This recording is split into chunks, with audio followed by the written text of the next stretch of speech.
ये किस्सा एक ऐसे गांव का है जहां लोगों के पास अपने अपने घर तो होते हैं, मगर उन घरों में दरवाजे नहीं होते। चेतन पहली बार इस गांव में आ रहा था। पता नहीं यार क्यों पापा ने मुझे यहाँ भेज दिया। चेतन आगे बढ़कर इधर उधर देखने लगा। अबे यार, अब ये मुखिया जी का घर कहाँ से ढूंढूं? कहाँ मिलेगा इतने बड़े गांव में? तभी चेतन वहाँ से गुजरते हुए एक आदमी से पूछने लगा। इस आदमी से पूछता हूँ, अरे भाई साहब, ये मुखिया जी का घर कहाँ पर है? मुखिया जी का घर? आ जाओ, मैं ही लेकर चल पड़ता हूँ, यही पास ही में है, आओ आओ।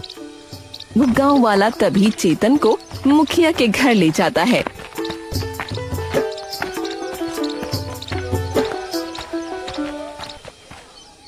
अरे ये क्या, इतना बड़ा घर और यहाँ पर दरवाजा तक नहीं है, ये चल क्या रहा है?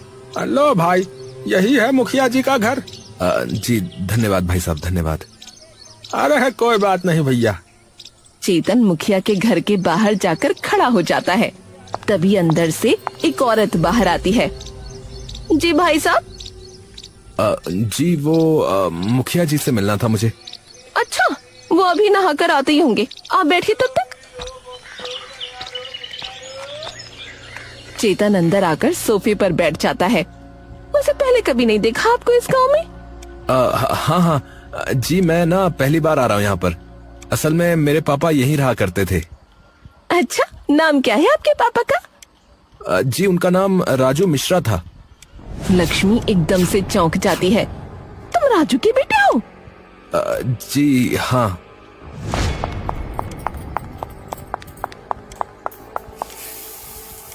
जी सुनिए, राजू का बेटा आया है। तभी अंदर से एक जोर की आवाज आती है। क्या राजू का बेटा आ गया?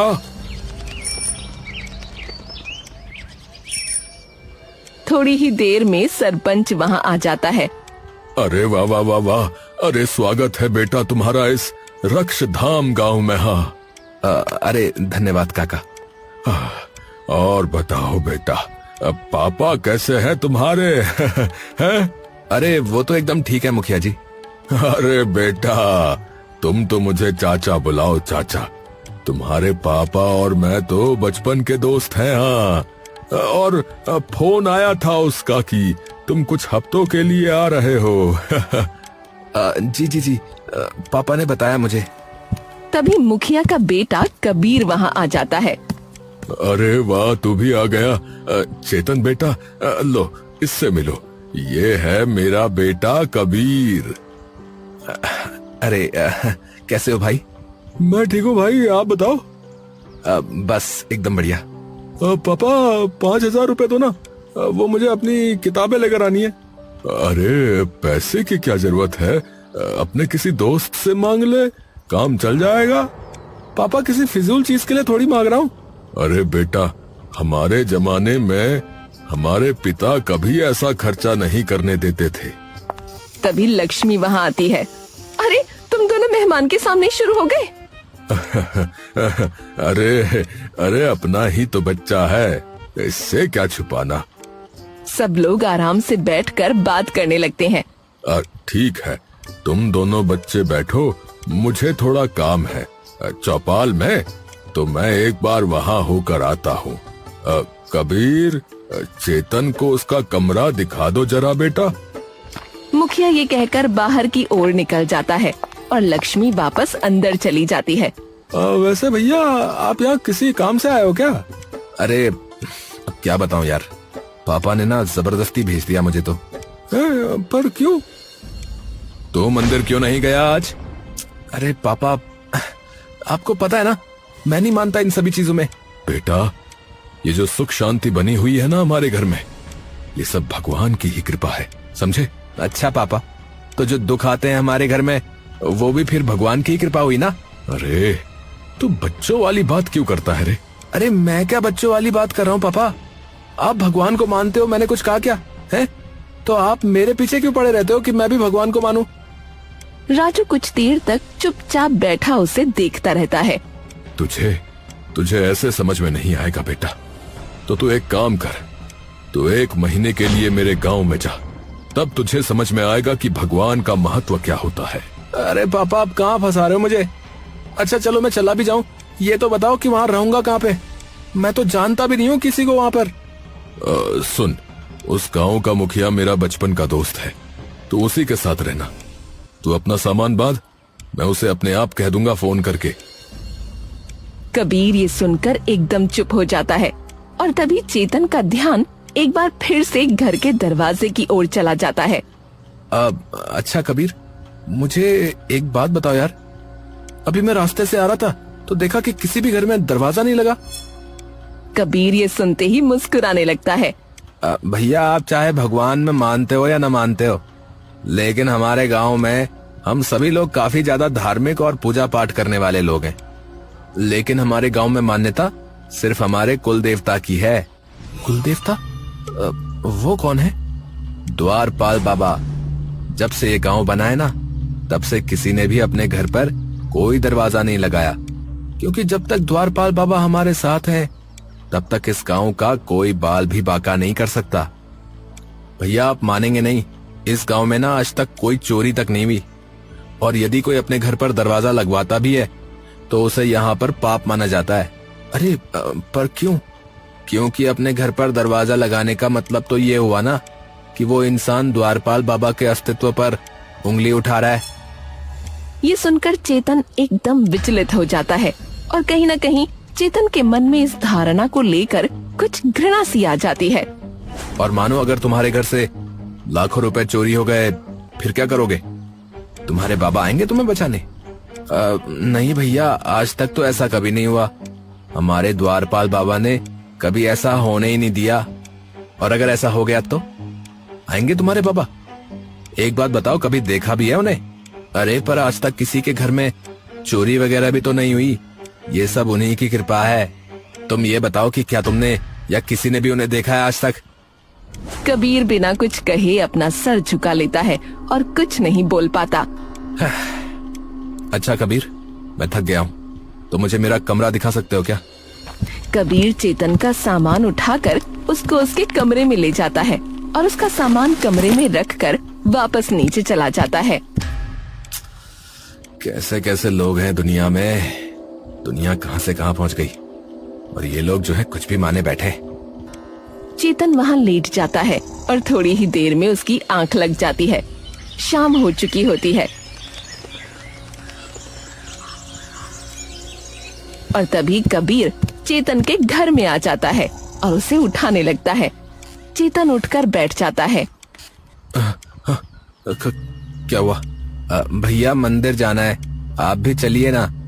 आपका मन खुश हो जाएगा शाम को मंदिर की रौनक देखकर। अरे नहीं नहीं यार, मैं यहीं ठीक हूँ। अरे आपको पूजा थोड़ी करने को कह रहा हूँ भैया, बाहर खड़े हो जाइएगा, पर चल तो पड़िए। चलिए चलिए, मंदिर जाने के बाद गोलगप्पे भी खिलाऊंगा मैं। यार तुम नहीं मानोगे। ठीक है चलो। चेतन कबीर के साथ मंदिर चला जाता है।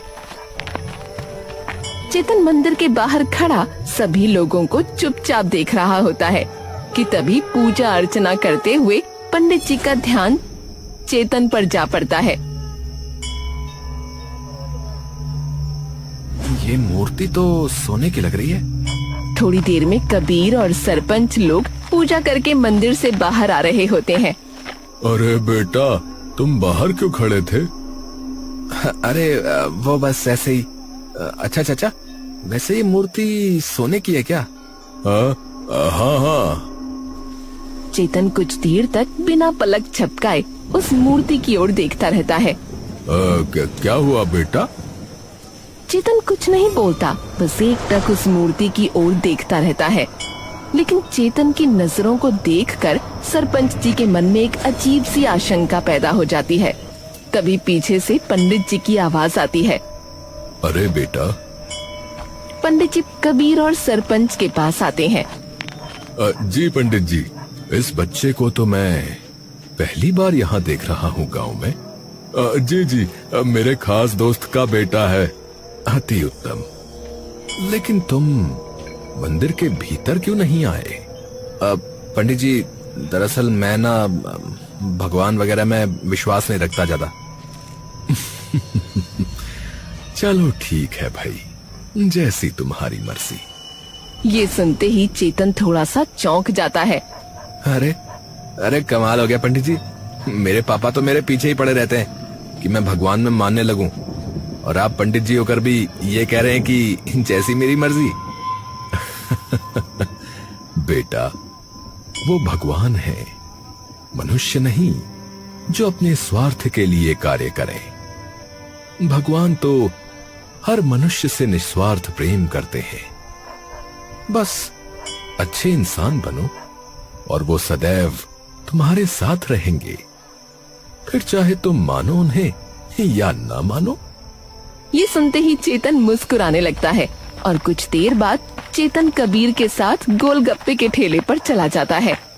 अच्छा कबीर, वैसे तुम करते क्या हो यार? अभी तो भैया मैं कॉलेज के पेपर के एंट्रेंस की तैयारी कर रहा हूँ। मेरा सपना है कि मैं देश के बाहर ही पढ़ाई करूँ और वहीं काम करूँ। अरे वाह, ये तो बड़ी अच्छी बात है। चेतन और कबीर थोड़ी देर में गोलगप्पे के ठेले पर पहुंच जाते हैं और वहाँ गोलगप्पे खाने लगते हैं। तभी कुछ गरीब लोग वहाँ आ जाते हैं। अरे भैया, कुछ खिला दो, हमने सुबह से कुछ नहीं खाया है। उन्हें देखते ही चेतन मुस्कुराने लगता है। आ जाओ आ जाओ। अरे भैया, इन सबके लिए भी गोलगप्पे की एक प्लेट बना देना। ठीक है भैया। तभी कबीर चेतन के कान के पास आकर कुछ पूछने लगता है। अरे भैया, ये सब अगर झूठ बोल रहे होंगे फिर, और अगर सच बोल रहे होंगे फिर? कबीर ये सुनते ही चुप रह जाता है और थोड़ी देर में दोनों घर वापस आने लगते हैं।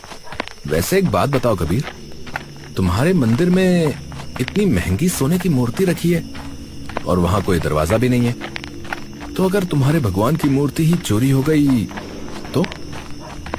कबीर एकदम से चेतन की ओर देखता है। नहीं नहीं, ऐसा थोड़ी ना होगा। 2 दिन बाद सब लोग बैठे नाश्ता कर रहे होते हैं कि तभी सरपंच जी को दिखता है कि चेतन वहाँ नहीं है। अरे अरे, चेतन कहाँ गया भाई? वो उसका एक दोस्त रहता है पास ही के गांव में, तो उससे मिलने गया है। अरे सरपंच जी, सरपंच जी। पंडित जी को इतना घबराया देख सब लोग अपना खाना छोड़ देते हैं। अरे पंडित जी, आप यहाँ और इतने घबराए हुए क्यों हैं? किसी ने मंदिर से हमारे द्वारपाल बाबा की मूर्ति चुरा ली है। ये सुनते ही वहाँ बैठे सभी लोगों का जहन कुछ देर के लिए एकदम सुन्न पड़ जाता है। अरे अरे, लेकिन ऐसा कैसे हो सकता है? ऐसा ही हुआ है। चलिए चलिए, हम चलकर देखते हैं।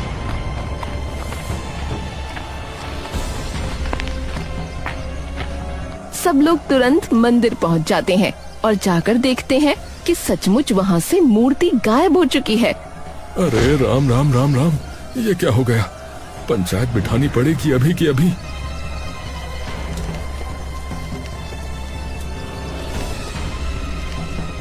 कुछ ही देर में गांव की चौपाल में पूरे गांव की पंचायत बैठा दी जाती है। देखो भाई, ये मामला गंभीर है।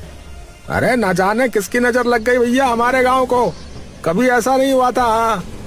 ये सुनते ही सरपंच के दिमाग में सबसे पहले चेतन का चेहरा आ जाता है।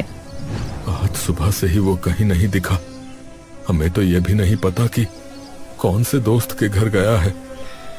हमें जल्द से जल्द पता लगाना होगा कि हमारे कुल देवता द्वारपाल बाबा की वो भव्य मूर्ति किसने चुराई है।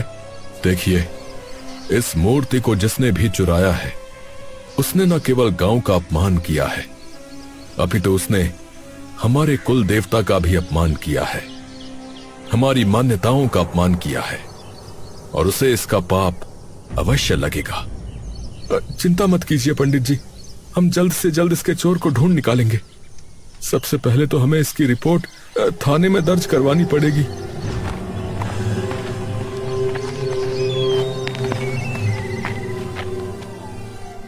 सरपंच और पंडित जी तुरंत उस चोरी की रिपोर्ट जाकर थाने में दर्ज करवाते हैं। सब लोग बैठे सरपंच का इंतजार कर रहे होते हैं कि तभी वो मुंह लटकाए अंदर आ जाते हैं। कुछ पता चला जी? रिपोर्ट तो करवा दी है, पुलिस कह रही है कि कुछ भी पता लगता है तो बताएंगे। हे भगवान, किसकी नजर लग गई हमारे गांव को? सरपंच इधर उधर नजर घुमाता है। अब चेतन आया कि नहीं अभी तक? नहीं तो। सरपंच एक गहरी सांस लेकर अंदर चला जाता है।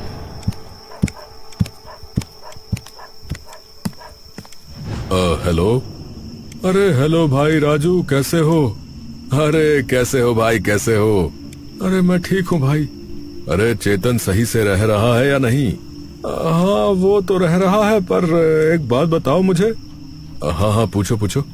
उसका कोई दोस्त आसपास किसी गांव में रहता है क्या? नहीं तो, मुझे तो आज तक उसने ऐसे किसी दोस्त के बारे में नहीं बताया। अच्छा अच्छा ठीक है। सरपंच फोन रख देता है। तभी उसकी पत्नी और बेटा वहाँ आ जाते हैं। क्या हुआ जी, आप ऐसे क्यों बैठे हो? मुझे लगता है कि चोरी चेतन ने की है। पर आप ऐसा कैसे कह सकते हैं? क्योंकि उस दिन जब हम मंदिर में गए तब उस मूर्ति को वो ऐसे निहार रहा था जैसे कोई खजाना देख लिया हो, और आज सुबह से ही गायब है। हाँ, वैसे पापा उसे भगवान पर ना बिल्कुल भी भरोसा नहीं है। और उस दिन भी वो कह रहा था कि मंदिर में दरवाजे क्यों नहीं है, अगर ये मूर्ति चोरी हो गई तो। ये सुनते ही सरपंच बेचैन हो उठता है। अगर वो कल तक नहीं आता तो मैं उसके बारे में पुलिस को बता दूंगा।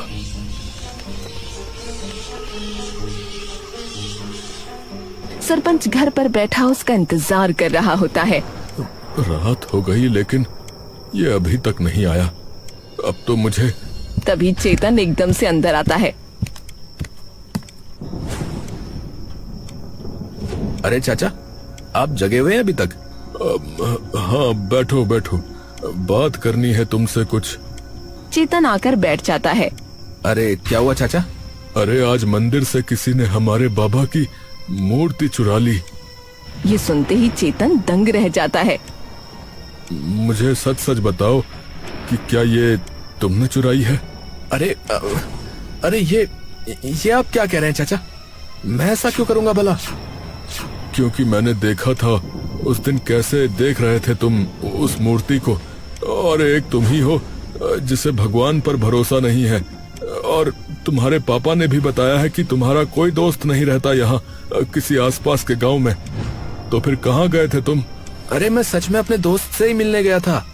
स्कूल में पढ़ता था मेरे साथ, तो वो भी अभी अपने गांव में ही आया हुआ है कुछ वक्त से। देखो, तुम्हारे पास कल सुबह तक का वक्त है। अगर उससे पहले बता दोगे तो ये बात किसी को नहीं पता लगेगी, लेकिन अगर नहीं बताओगे तो तुम्हें और तुम्हारे पापा को पूरी पंचायत के सामने पेश किया जाएगा, बता रहा हूँ। और बस इतना कहकर सरपंच वहाँ से उठकर चला जाता है और चेतन अपनी कश्मकश में खोया वहीं बैठा रह जाता है। और फिर चुपचाप उठकर ऊपर छत पर चला जाता है और ऊपर आसमान की ओर देखने लगता है। अगर आप सच में हो तो आप निस्वार्थ तो नहीं हो, क्योंकि मेरे आपको न मानने से आपको ठेस पहुंची है, इसीलिए ये सब कर रहे हो ना? चेतन अपने कमरे में सोया हुआ है। तभी उसके कानों में जोर जोर से एक आवाज गूंजने लगती है। चेतन एकदम से जाग जाता है। ये क्या था? तभी वो आवाज एक बार फिर उसके कानों में पड़ती है। आओ, मैं यहाँ हूँ। आओ, दहलीज के रक्षक के पास आओ। चेतन डरकर इधर उधर देखने लगता है, लेकिन उसे कोई दिखाई नहीं देता। तभी एक बार फिर से वो आवाज उसके कानों में गूंजने लगती है। आओ, दहलीज के रक्षक के पास। चेतन अब उस आवाज के पीछे पीछे बिना कुछ सोचे समझे जाने लगता है, लेकिन जैसे ही वो घर से बाहर निकलने वाला होता है तभी पीछे से सरपंच का हाथ उसके कंधे पर पड़ता है। भागने की सोच रहे हो? नहीं चाचा, ऐसा नहीं है। मुझे बार बार किसी की आवाज सुनाई दे रही है कि आओ, मैं यहाँ हूँ, आओ दहलीज के रक्षक के पास। हाँ? क्या कहा? तुम्हें क्या सुनाई दे रहा है? यही कि आओ दहलीज के रक्षक के पास आओ। अरे ये तो द्वारपाल बाबा को कहते हैं हम। तभी वो आवाज और जोर से चेतन के कानों में गूंजने लगती है दहलीज के रक्षक के पास आओ, और सरपंच भी उसके पीछे चल पड़ता है। आओ, दहलीज के रक्षक के पास। जैसे ही वो दोनों थोड़ी दूर जाते हैं, उन्हें दिखता है कबीर वहाँ से गुजर रहा है।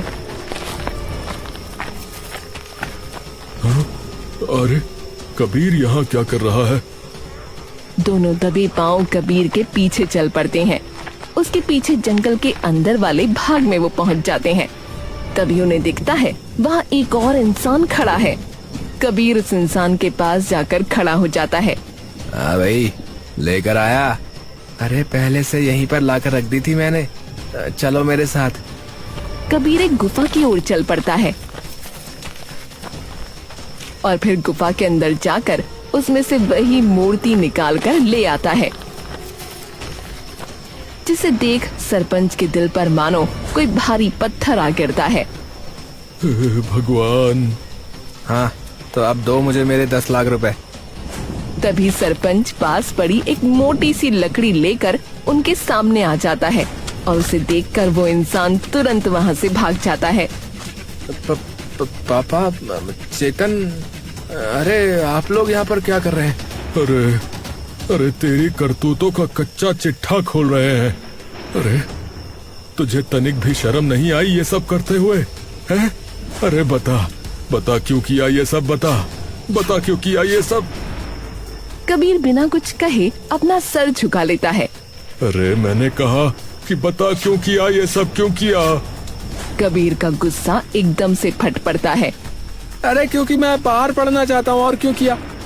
और मुझे पता है कि आप मुझे कभी भी उस चीज के लिए पैसे नहीं दोगे। हमेशा की तरह वही कहानियां सुनाने लग जाओगे कि आप भी तो यहाँ पढ़े थे। अरे मेरा हमेशा से सपना था कि मैं देश के बाहर पढ़ाई करूँ और वहीं नौकरी करूँ, लेकिन आप तो मेरी किताब तक खरीदने के लिए मुझे पैसे नहीं देते, तो इसके लिए कैसे दे देते? नालायक, तो मुझे ये बता कि जब मैंने ये कहा कि मुझे लगता है कि चोरी चेतन ने ही की है, तब तो कुछ क्यों नहीं बोला रे? उल्टा तूने इल्जाम इस पर ही लगा दिया। क्योंकि मुझे पता था कि आपको शक इसी पर ही होगा, क्योंकि इसके अलावा गांव में सभी लोग इन्हें मानते हैं। इसने जब कहा कि अगर मूर्ति चोरी हो गई तो तब मुझे लगा कि अगर ये बात आपको पता लगी तो सारा शक इसी पे ही जाएगा। तुझे जरा भी शर्म नहीं आई रे? हैं? इसके पापा को अब मैं क्या मुंह दिखाऊंगा? वो भाई की तरह मानता है मुझे। चाचा, बिल्कुल चिंता मत कीजिए, मैं ये बात किसी को भी नहीं बताऊंगा। पर अब हम करेंगे क्या? अरे सबसे पहले तो इस मूर्ति को और इस नालायक औलाद को हम लोग पंडित जी के सामने लेकर जाएंगे और उन्हें सारी बात बताएंगे। सरपंच और चेतन तभी कबीर और उस मूर्ति को लेकर पंडित जी के पास पहुंच जाते हैं।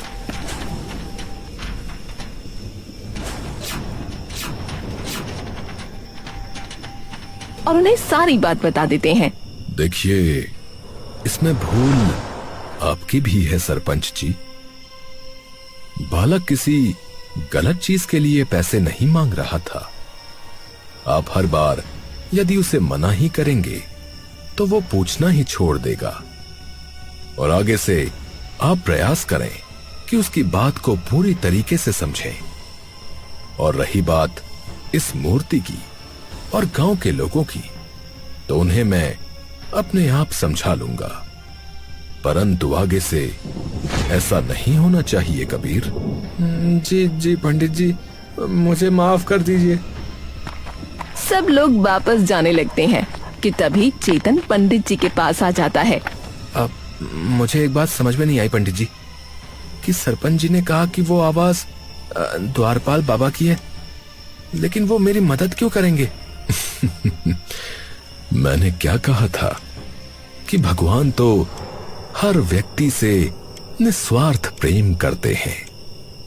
बस अच्छे व्यक्ति बनो और वो सदैव तुम्हारे साथ रहेंगे। फिर तुम उन्हें मानो चाहे ना मानो।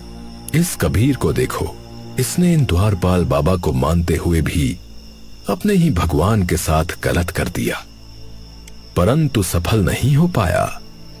और एक तुम हो जो इन्हें बिल्कुल नहीं मानते, परंतु फिर भी उन्होंने तुम्हारी सहायता की, क्योंकि तुम दोनों में नियत का फर्क है, जो किसी को दिखे ना दिखे, परंतु ऊपर वाले को साफ साफ दिखाई देता है। ये बात सुनते ही चेतन की आंखों में आंसू आ जाते हैं और वो मूर्ति के आगे अपना सर झुका लेता है। बचपन से न जाने कितना लड़ा झगड़ा सभी से, आपके होने न होने के पीछे, और आज जब कोई नहीं था तब आपने ये हाथ थाम लिया। हमेशा ये कहता रहा कि आपको तो कोई देख ही नहीं सकता, लेकिन ये भूल गया कि आप तो सबको देख सकते हो। आपका बहुत बहुत धन्यवाद। हिंदी कार्टून टेल्स को सब्सक्राइब करें। हर कहानी एक नई दुनिया।